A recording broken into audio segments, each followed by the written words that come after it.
For Israel, tracking down Hamas in the West Bank is closely linked to the search operation that aims to recover the 3 Israeli teens believed abducted on June 12th.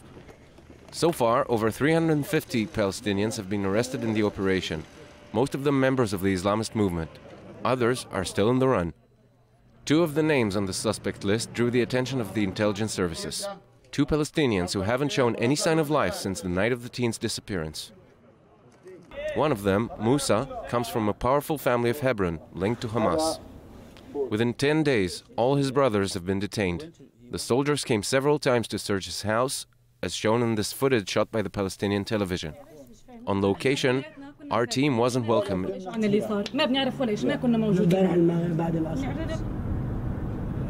We're heading to the second suspect's house in another neighborhood of Hebron. For almost 2 weeks now, the family hadn't heard from Ahmed, 25, a well-known Hamas militant. In front of the camera, his father shares his story. On Thursday, my son and I went to a wedding at 8 p.m. It was the wedding of a cousin. Around 10 p.m. I asked where Ahmed is, and I was told he went back home.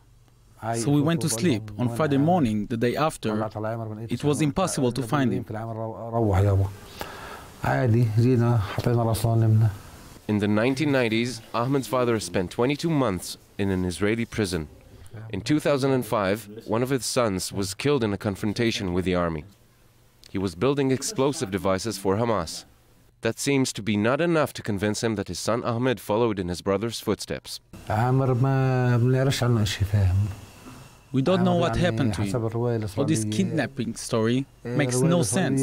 I don't believe any of it. And another piece of evidence. In Gaza, sources close to Hamas have told us the 2 suspects whose relatives received us aren't among the Palestinians arrested so far in the West Bank. Whether he is arrested by soldiers or becomes a military, it is the Israelis' fault anyway. It is now in God's hands. I can only pray in the meantime. It is, of course, impossible to affirm at this point the 2 men have indeed kidnapped Eyal, Naftali, and Gilad.